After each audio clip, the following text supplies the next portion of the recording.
All right, Gemini.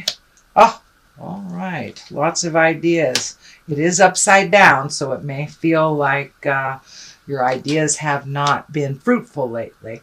Queen of Cups is here. So is the High Priestess. That's great. And Strength. Wow.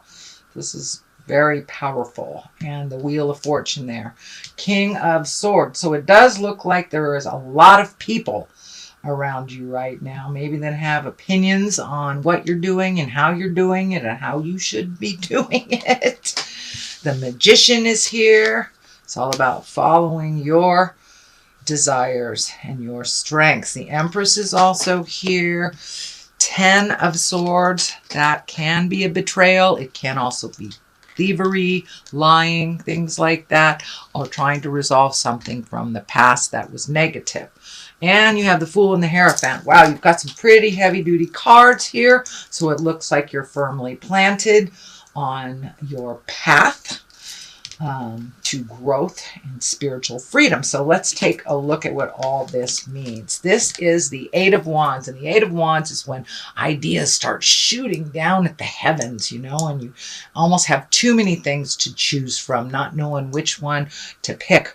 But it also is when you tap into your creative juices. So Gemini, it is upside down. So you might be taking a little hiatus from the creativity aspect of your life.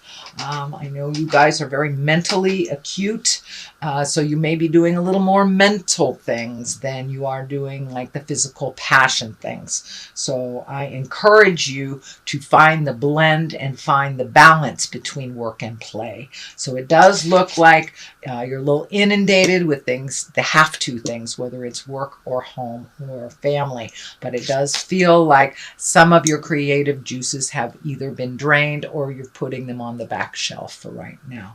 What crosses you is the Wheel of Fortune. And you know, the Wheel of Fortune, whatever you put into it, it pays you back. But it's also the card of luck, you know. So take a chance. Take a chance on, you know, either asking that person out, trying for that new position at work, speaking your truth with love and kindness. But take a chance at the things that you have kind of put on the back shelf, the things that bring you joy. So the Wheel of Fortune is here to remind you that luck is on your side.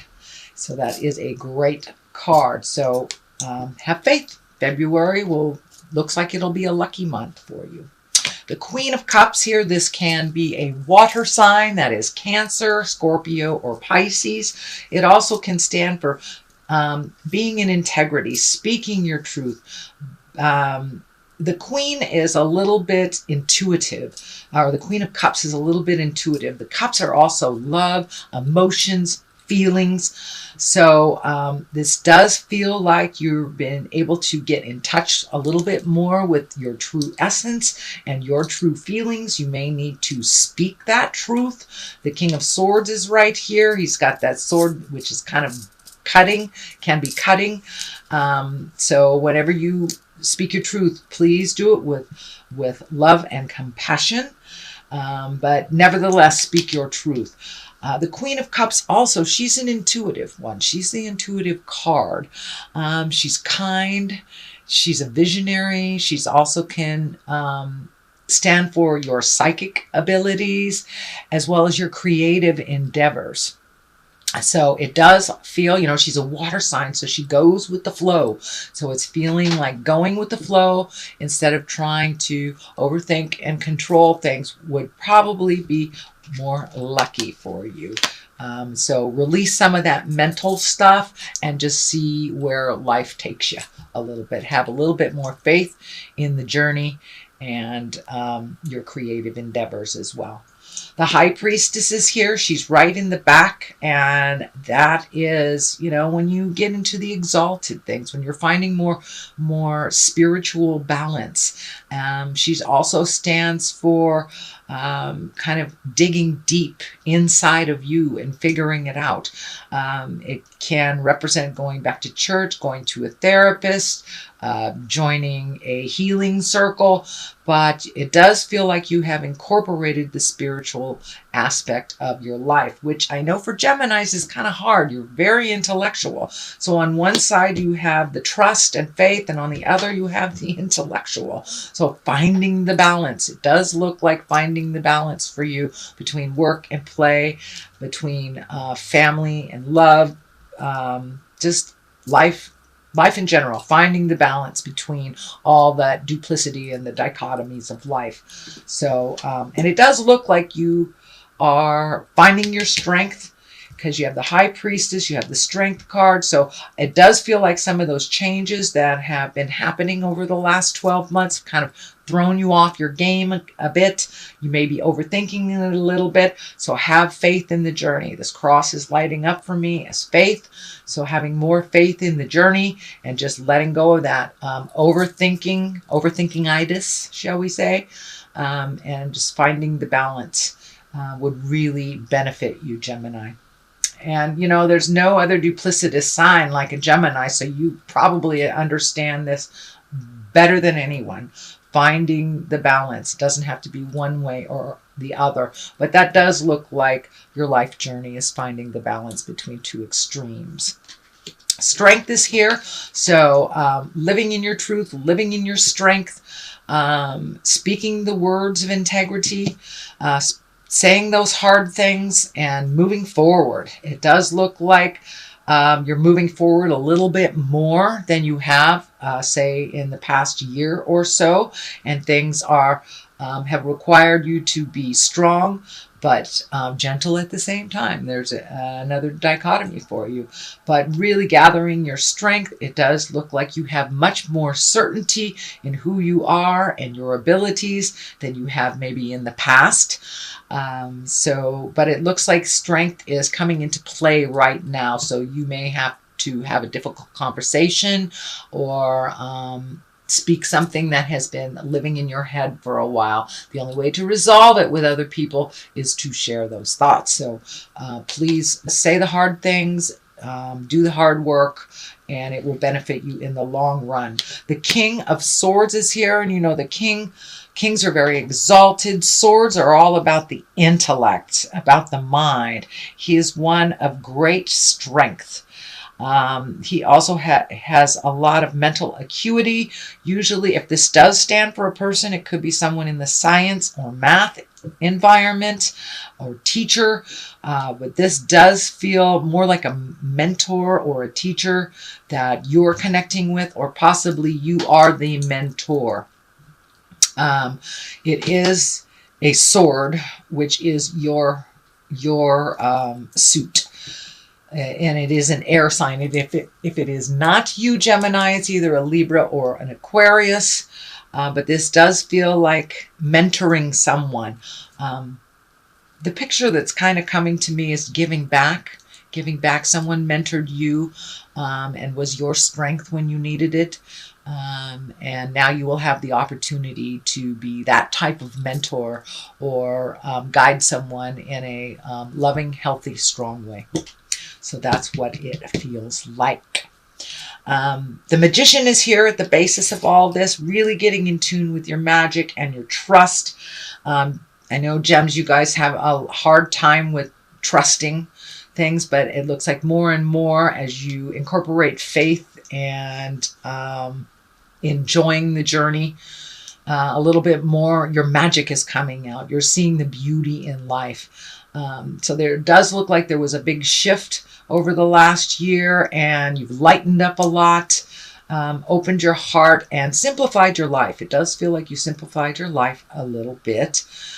This cup is shining for me. So it does feel like not only did your magic open to you, but now you are able to kind of express it through your love and to express it through your heart. But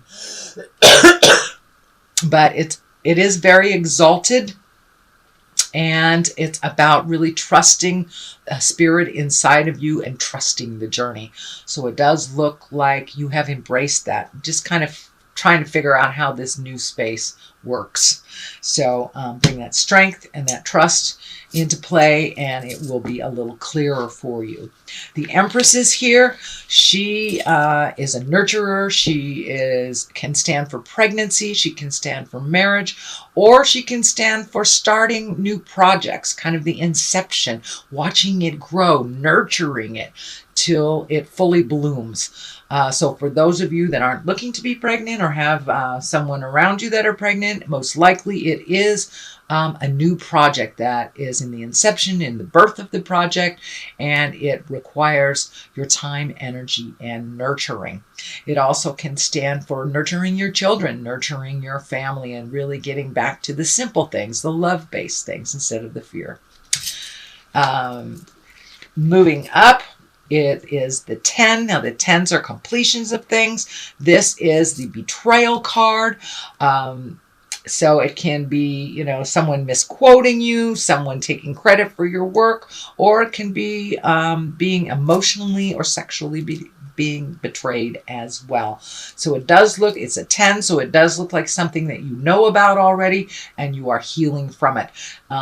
The sword's going into the back. When I ask Spirit what that means for you, it is something of the past that you are healing. So it really has, it's not currently in your life, but it has affected some of your decisions and your fear-based versus love-based movement in your life and communication. So it does look like the ending of that. So I'm not sure if therapy is involved, a psychic, or just been doing your work and releasing the pain from the past.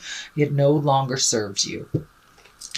So the Knight of Wands is here, and Knights are all about motion and fire and movement and bright ideas and getting out there and doing things in the world. It's about activity. Knights are about moving forward.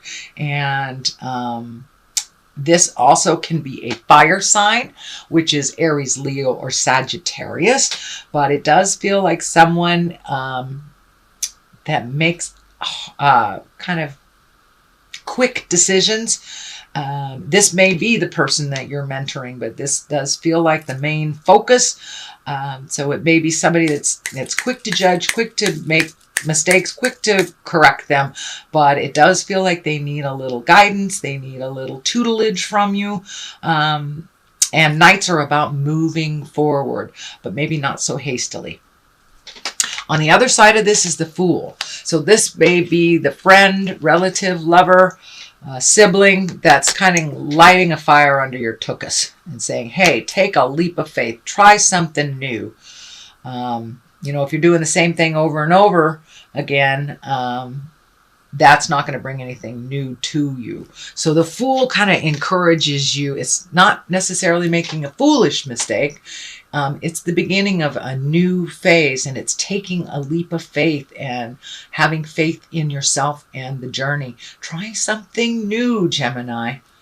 So the other side of it is the Hierophant. Oh, Rebecca says hi.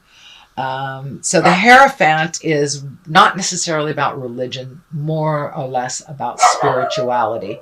And Gems, you are very intellectual, so finding the balance between mind, body, and spirit is really essential for you to grow forward in the journey. So the Hierophant is here to remind you to have faith in yourself, to have faith in the journey.